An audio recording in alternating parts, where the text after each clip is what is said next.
మీ ఇంట్లో మొదటి కోటీశ్వరుడు మీరే అవ్వాలనుకుంటున్నారా? ఈ ఫైనాన్షియల్ వెబినార్ లో ఇప్పుడే జాయిన్ అవ్వండి.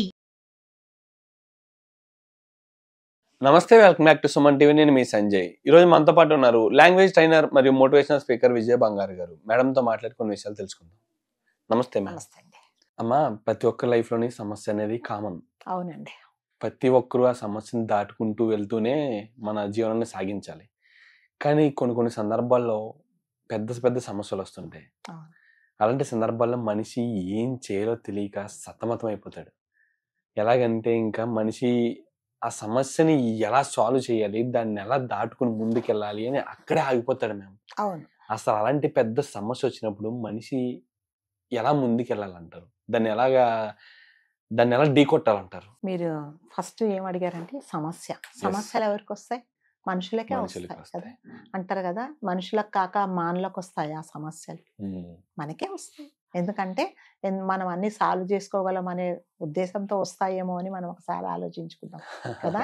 మనుషులు దేన్నైనా సాధించగలరు, ఏ సమస్యకైనా పరిష్కారాన్ని వాళ్ళు కనుక్కోగలరు అనే మనకు భగవంతుడు సమస్యలు ఇస్తాడు. సమస్యలు ఎప్పుడు కూడా సంజయ్ గారు, ఎప్పుడు సమస్యలు కలకాలం మనతో ఉండవండి. ఇవాళ చెడ్డ రోజు, ఇవాళ నాకు బాగా జరగలేదు, ఇవాళ నాకు అన్ని నెగిటివ్ జరిగాయి, రేపు బాగా జరగొచ్చేమో, రేపు ఇంకా చాలా మంచి, అంటే మనం అనుకోనంతగా నిజంగా మంచి జరగొచ్చేమో అని అనుకోరు. సమస్య అంటే ఈ చిన్న సమస్యను కూడా పెద్ద సమస్యగా దాన్ని ఒక భూతద్దం పెట్టి చూసినప్పుడు తప్పకుండా చాలా సమస్యగానే కనిపిస్తుంది. అసలు వచ్చిన సమస్య ఇది అంటే ఈ సమస్య వల్ల నా లైఫ్కి ఏమన్నా ఎఫెక్ట్ అవుతుందా, ఒకవేళ నా జీవితంలో నేను ఏమన్నా కోల్పోతానా, అంటే ఈ సమస్యకు అసలు పరిష్కారమే లేదా, ఈ సమస్య వచ్చింది నేను ఏం చెయ్యాలి అని ఫస్ట్ ఆలోచించుకోవాలి. ప్రశాంతంగా కూర్చోండి. సమస్య వచ్చింది, ఒక గ్లాస్ చక్కగా మంచినీళ్ళు, చల్లటి మంచినీళ్ళు తాగండి. మీకు ఇష్టమైనది అంటే కంట్రోల్ చేసుకోవాలి. కొంతమంది ఏం చేస్తారు తెలుసా, విసిరేస్తారు, కొన్ని వస్తువులు విసిరేస్తారు, కనిపించిన వాళ్ళందరి మీద చిరాకు పడిపోతారు, అంటే వాళ్ళని గట్టిగా అరుస్తారు, అంటే వాళ్ళ ఫ్రస్ట్రేషన్ అన్నమాట. అంతా చూస్తే ఏముండదండి, చిన్న సమస్య ఉంటుంది. కొంతమందికి చిన్న సమస్యలను కూడా పెద్దగా చేసి ఇంకా దాన్ని ఈ ప్రపంచంలో ఈ సమస్యకు ఒక సొల్యూషనే లేదు, ఈ సమస్య నాకే వచ్చింది, ప్రతి ఒక్కరు బాగున్నారు, సంజయ్ బాగున్నాడు, కెమెరామెన్ కేతన్ బాగున్నారు, అందరూ బాగున్నారు, నాకే వచ్చింది అని ఎప్పుడైతే అనుకుంటే నిజంగానే చాలా పెద్ద ప్రాబ్లమే వస్తుంది. ఏ సమస్యనైనా మనం చిన్నగా చూడాలండి. ఈ సమస్య వల్ల నిజంగా ఏం కొంపలు మునిగిపోవు. సపోజ్ అంటే నేను ఒక ఎగ్జాంపుల్ చెప్తున్నానండి. సపోజ్ మీరు ఒక పెళ్లికి వెళ్ళాలనుకున్నారు, ఎల్లుండే వెళ్ళాలి, బుక్ చేసుకున్నారు టికెట్లు, మీ టీం లీడర్ పిలిచి సంజయ్ నీకు వెళ్ళడానికి వీల్లేదు బాబు, చాలా అర్జెంట్ షూట్ ఉంది అన్నాడు కదా. అప్పుడు ఏం చేస్తారు, పిచ్చి ఎక్కిపోద్ది కదా మీకు, టికెట్ క్యాన్సిల్ చేసుకోవాలి, వచ్చి అందరికి నేను రావట్లేదని చెప్పాలి, అయిపోయింది స్టార్ట్ ఇక కదా. ఇక పిచ్చెక్కిపోయి ఎవరైనా కనిపిస్తే కరిచేలాగా ఉంటారు. అసలు అది నిజంగా సమస్య. అంటే ఇక్కడ పని ఉండబట్టే మీ హెచ్ఆర్ గారు సార్ ఈరోజు ఉండమని చెప్పారు కదా, నేను పెళ్లికి వెళ్ళకపోతే కొంపలేం మునగలేదు, నేను మళ్ళీ రిసెప్షన్కి వెళ్ళొచ్చు, లేకపోతే వాళ్ళు ఖాళీగా ఉన్నప్పుడు ఖాళీగా వెళ్ళి కలవచ్చు అని మీరు ఒకసారి అనుకోండి. ఏం లేదు, సమస్యే కాదు అది కదా. అలా ఆలోచించట్లేదు, ఇంకా మా వాడు లివ్ ఇవ్వట్లేదని ఇతని మీద పని అనేసి, వాళ్ళ మీద పనేసి, నా జీవితం ఇంతే, నా బతికింతే, నేను హాయిగా మా ఊర్లో ఉండింటే చక్కగా కొబ్బరి నీళ్ళు తాగుతూ ఉండేవాడిని, ఇక్కడికి ఎందుకు వచ్చాను. ఇవన్నిటికీ ఏంటంటే ఒక చిన్నదే సమస్య ఆవగింజైతే దాన్ని ఓ గుమ్మడికాయంత మనం ఊహించుకొని ఇంకా మొత్తం అంటే చుట్టూ ఉన్న వాతావరణాన్ని అంతా మనం పొల్యూట్ చేసేసి మనకే మనం మోటివేట్ అయిపోయి ఇంకా పిచ్చెక్కిపోయి ఏం చేయాలో అర్థం కాక ఇలాంటి పనులు చేస్తామన్నమాట.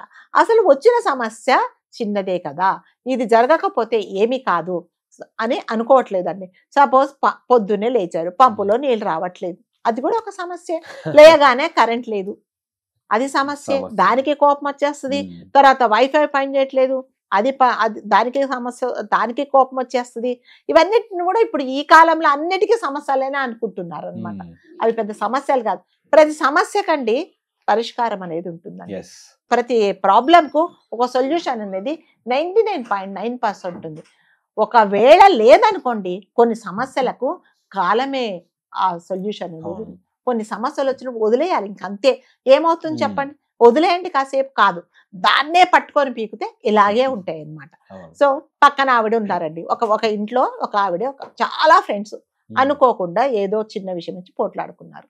ఇంకా చూడండి ఈవిడకి పిచ్చెక్కిపోతుంది, నేనేం తప్పు చేశాను, నేనేం చేశాను, నా తప్పు లేదు, నాతో పోట్లాడింది. ఇంట్లో అంతా మొత్తం ఇంకా అక్కడే కోపం అంతా పిల్లల మీద కోపడము, వస్తువులు విసిరేయడం, హస్బెండ్ ని పోజడం, ఈవిడ అన్నం తినకుండా అలగడం, ఇవన్నీ అవసరమా? మాట్లాడకపోయింది అంటే నేను ఎగ్జాంపుల్ చెప్తున్నాను అనమాట.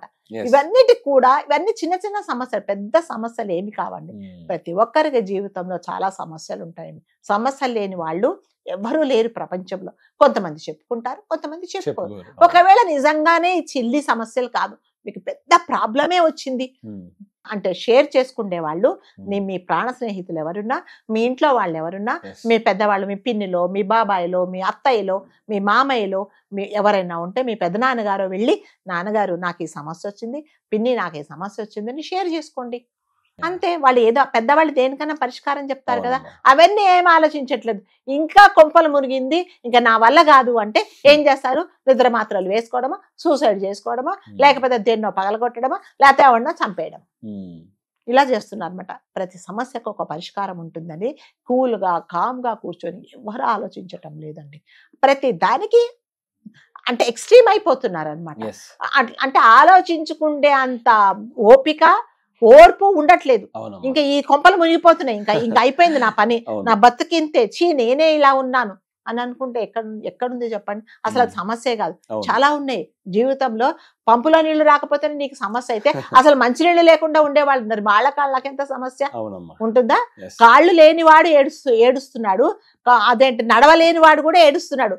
కాళ్ళు లేని వాడికి పెద్ద సమస్య, అసలు నడవలేని వానికి ఒక సమస్య చెప్పండి. తప్పకుండా అమ్మా, మీరు చెప్పిన దాంట్లో చూసుకుంటే మనం వచ్చిన చిన్న సమస్యని పెద్ద చేసుకుంటున్నాం అంతే. కానీ అదే ఒక పెద్ద సమస్యని చూస్తే, మన సమస్యతో ఒక పెద్ద సమస్యను పోలిస్తే ఇది అసలు సమస్యే కాదు. మీరు అన్నట్టుగా ఒక ట్యాప్ లో నీళ్ళు రావట్లేదు చూసుకుంటే కొన్ని ఊళ్ళల్లో 10 కిలోమీటర్లు వెళ్ళి ఒక చిన్న బిందె తీసుకొని గట్లెక్కి అది ఎక్కి చూస్తారు. మరి అది సమస్య, ఇది సమస్య కదండి. ఒక రోజు కాలు నొప్పి పెట్టిందని అదే సమస్య అనుకుంటున్నా, లేకపోతే కాలు విరిగిందని ఒక తాత్కాలికమైన సమస్యతో బాధపడుతుంటాం. కాళ్ళు లేని వాళ్ళకి అంతే కదా. మరి ఇప్పుడు నాకు కళ్ళు సరిగా కనపడట్లేదని ఏడవాలా, అసలు గుడ్డివాడే ఏడవాలా, అసలు కళ్ళు లేని కబోది వాడే.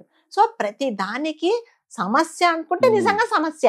ఈ సమస్యగా నేను చేసలేను, నేను పరిష్కారం దొరకదంటే ఏది దొరకదు. నేను ఏదైనా చేయగలను, నాకు ఏదైనా సాధించగలను, ప్రతి దానికి ఒక సొల్యూషన్ ఉంది.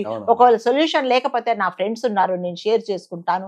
ఒకవేళ వాళ్ళతో నేను షేర్ చేసుకోలేకపోతే కొన్ని రోజులు ఈ సమస్యలు వదిలేద్దాము అని అనుకోవట్లేదండి. లేదు, ప్రతి దానికి ఎక్స్ట్రీమ్ స్టెప్స్ అంతే. వాడిని కొట్టాను, వీళ్ళని కొట్టాను, లేకపోతే ఏదో తినను, లేకపోతే మింగను, లేకపోతే తల్లిదండ్రుల మీద అరవడం, ఇంట్లో వాళ్ళ మీద కోప్పడ్డం. సో అంటే ఓపిక లేదు జనాలకు, ఓపిక అనేది అస్సలు ఉండట్లేదండి. ప్రతి దానికి ఎక్స్ట్రీమ్.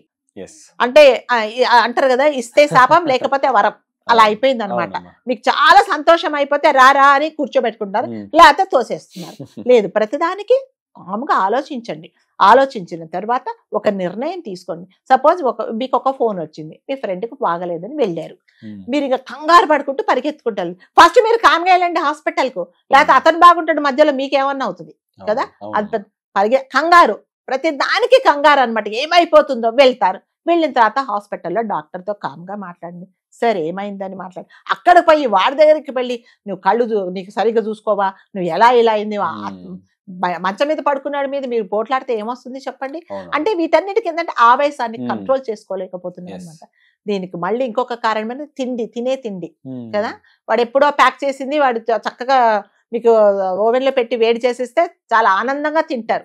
సో అంటే తిండి ఆహారం అలవాట్లు కూడా దీనికి ఎఫెక్ట్ ఉంటదండి. సో మనం అంటే అన్నిటి ఎఫెక్ట్ ఏంటంటే ప్రతి చిన్న సమస్యను పెద్దగా చూసుకొని భూతద్దంలో చూసుకొని నాకే వచ్చిందని మళ్ళీ చెప్తున్నా, నాకే వచ్చింది, నాకే భగవంతుడు ఈ కష్టం ఇచ్చాడు.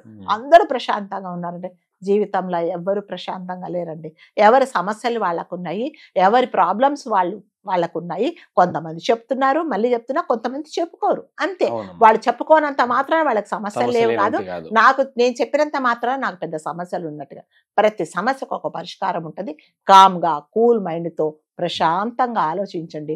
ఒకవేళ మీ వాళ్ళు ఎవరైనా బాగలేదంటే హాస్పిటల్కి వెళ్ళండి. ఫస్ట్ మీరు ప్రశాంతంగా వెళ్ళండి. మీరు కంగారు పడిపోతూ చాలా అబ్బాయి సమస్య వచ్చేసింది, వాడు ఉంటాడో పోతాడో అంటే ఆడు బాగానే ఉంటాడు, మీరు మధ్యలో దారిలో పోతూ మీరు పడతారు. దేనికి వెళ్ళంగానే డాక్టర్ దగ్గరికి వెళ్ళేసి పరిగెత్తకి మాట్లాడకుండా అతనితో ఏం జరిగింది మాట్లాడి నెమ్మదిగా మాట్లాడి ఆ పేషెంట్ దగ్గరికి వెళ్ళి నీకేం కాదు, డాక్టర్తో నేను మాట్లాడాను అని చెప్పగలిగినంత ఓపికే మీకు ఉండాలి. ఈ సమస్య వచ్చింది, వీడు ఉంటాడా పోతాడని మీరే ముందే సమస్యలు ఊహించుకుంటే దేనికి పరిష్కారం ఉంటుంది. ప్రతి సమస్యకు ఒక పరిష్కారం ఉంటుంది.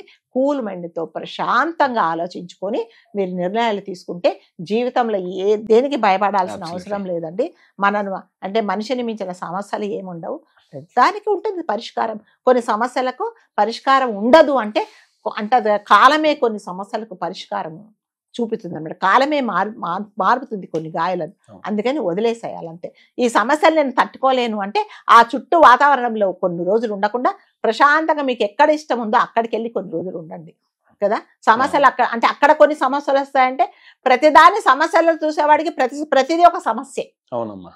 అందుకని వీటన్నిటికీ కారణం ఏంటంటే కూల్ మైండ్తో ప్రశాంతంగా నెగిటివ్గా ఆలోచించకుండా అన్ని పాజిటివ్గా ఆలోచిస్తే ప్రశాంతంగా ఉంటుంది జీవితం కూడా. తప్పకుండా అమ్మా, చాలా మంచి మాటలు చెప్పారమ్మా.